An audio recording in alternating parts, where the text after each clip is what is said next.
ನಮಸ್ತೆ, ನಾನು Gayatri Satyashiva. Welcome back to Polali's kitchen. ಇವತ್ತಿನಿಂದ 7 ದಿವಸದ ತನಕ ಬೆಳಗಿನ ತಿಂಡಿಗೆ ಇನ್ಸ್ಟೆಂಟ್ ಆಗಿ ಮಾಡಬಹುದಾದ ಬ್ರೇಕ್ಫಾಸ್ಟ್ ರೆಸಿಪಿಗಳನ್ನು ಶೇರ್ ಮಾಡ್ತಾ ಇದ್ದೇನೆ. ಸೋಮವಾರದ ದಿವಸಕ್ಕೆ ಆರೋಗ್ಯಕರವಾಗಿರುವ ರಾಗಿ ಇಡಿಯಪ್ಪಂ ರೆಸಿಪಿ ಯಾವ ರೀತಿ ಮಾಡೋದು ಅಂತ ನೋಡೋಣ. ತುಂಬಾ ಈಸಿಯಾಗಿರುವ ಈ ರೆಸಿಪಿ ಮಾಡೋದಕ್ಕೆ 20 ನಿಮಿಷದ ಸಮಯ ಸಾಕು. ಬನ್ನಿ ಹೇಗೆ ಮಾಡೋದು ನೋಡೋಣ. ಬಾಣಲೆಯನ್ನು ಬಿಸಿಯಾಗೋದಕ್ಕೆ ಇಡಿ. 2 ಕಪ್ ರಾಗಿ ಹಿಟ್ಟು ಹಾಕಿ, ರಾಗಿ ಹಿಟ್ಟು ಒಳ್ಳೆ ಬೆಚ್ಚಗೆ ಆಗಬೇಕು, ಅಲ್ಲಿ ತನಕ ಹುರಿಬೇಕು. ಅಂದ್ರೆ 3-4 ನಿಮಿಷ ಹುರ್ಕೊಂಡ್ರೆ ಸಾಕು. ರುಚಿಗೆ ತಕ್ಕಷ್ಟು ಉಪ್ಪು ಹಾಕಿ ಚೆನ್ನಾಗಿ ಮಿಕ್ಸ್ ಮಾಡಿದ ನಂತರ 2.5 ಕಪ್ ಆಗುವಷ್ಟು ಕುದಿಸಿರುವಂತಹ ಬಿಸಿ ಬಿಸಿ ನೀರು ಹಾಕಿ ಚೆನ್ನಾಗಿ ಮಿಕ್ಸ್ ಮಾಡ್ತಾ ಹೋಗಿ. ಆಗ ಹಾಕಿರುವ ಬಿಸಿ ನೀರಿನೊಂದಿಗೆ ರಾಗಿ ಹಿಟ್ಟು ಚೆನ್ನಾಗಿ ಬೆರೆದು ಒಂದು ಹಿಟ್ಟಿನ ರೂಪಕ್ಕೆ ಬದಲಾಗತ್ತೆ ನೋಡಿ, ಈ ರೀತಿಯಲ್ಲಿ.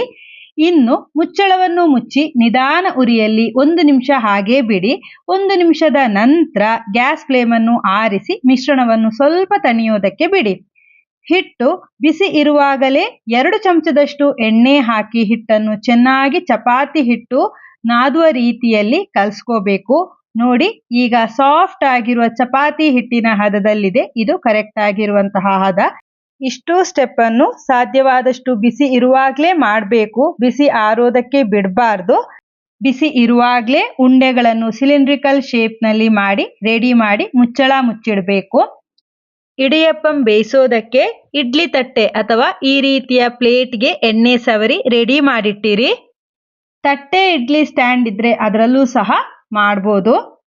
ಇಡಿಯಪ್ಪಂ ಪ್ರೆಸ್ ಮಾಡೋದಕ್ಕೆ ನಾವಿಲ್ಲಿ ಚಕ್ಲಿ ಪ್ರೆಸ್ಸರ್ ಅನ್ನ ಬಳಸೋದು. ಹಾಗಾಗಿ ಈ ರೀತಿಯ ಚಿಕ್ಕದಾಗಿರುವ ಚಿಕ್ಕ ಹೋಲ್ ಇರುವಂತಹ ಬಿಲ್ಲೆ ಅಥವಾ ಪ್ಲೇಟ್ ಏನಿದೆ ಅದನ್ನು ಫಿಕ್ಸ್ ಮಾಡಿ ಮೇಲಿಂದ ಸ್ವಲ್ಪ ಎಣ್ಣೆ ಹಾಕೊಂಡು ಉಂಡೆ ಮಾಡಿಟ್ಟಿರುವ ಹಿಟ್ಟನ್ನು ಫಿಲ್ ಮಾಡಿ ಎಣ್ಣೆ ಸವರಿದ ತಟ್ಟೆಗೆ ಪ್ರೆಸ್ ಮಾಡ್ತಾ ಹೋಗೋದು. ಯಾವ ಸೈಜ್ನಲ್ಲಿ ಬೇಕು ಅದಕ್ಕನುಗುಣವಾಗಿ ಪ್ರೆಸ್ ಮಾಡ್ಕೊಳ್ಳಿ.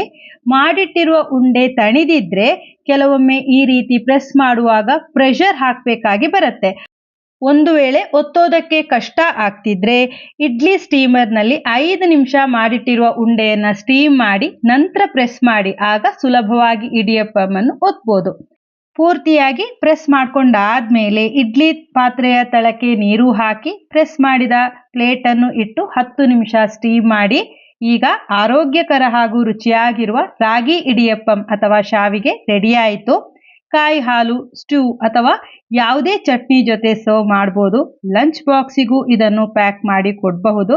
ಇವತ್ತಿನ ರೆಸಿಪಿ ಇಷ್ಟ ಆಯಿತು ಅಂತ ಅಂದ್ಕೊಳ್ತೇನೆ. ಇಷ್ಟ ಆಗಿದ್ರೆ ವಿಡಿಯೋಕ್ಕೊಂದು ಲೈಕ್ ಮಾಡಿ, ನಿಮ್ಮವರೊಂದಿಗೆ ಶೇರ್ ಮಾಡಿ. ಪೊಳಲೀಸ್ ಕಿಚನ್ ಇನ್ನೂ ಸಬ್ಸ್ಕ್ರೈಬ್ ಆಗಿಲ್ಲ ಅಂದರೆ ದಯವಿಟ್ಟು ಸಬ್ಸ್ಕ್ರೈಬ್ ಆಗಿ ನೋಡಿ. ಮಂಗಳವಾರದ ತಿಂಡಿ ಜೊತೆ ನಾಳಿನ ವಿಡಿಯೋದಲ್ಲಿ ಭೇಟಿಯಾಗೋಣ. ಧನ್ಯವಾದಗಳು.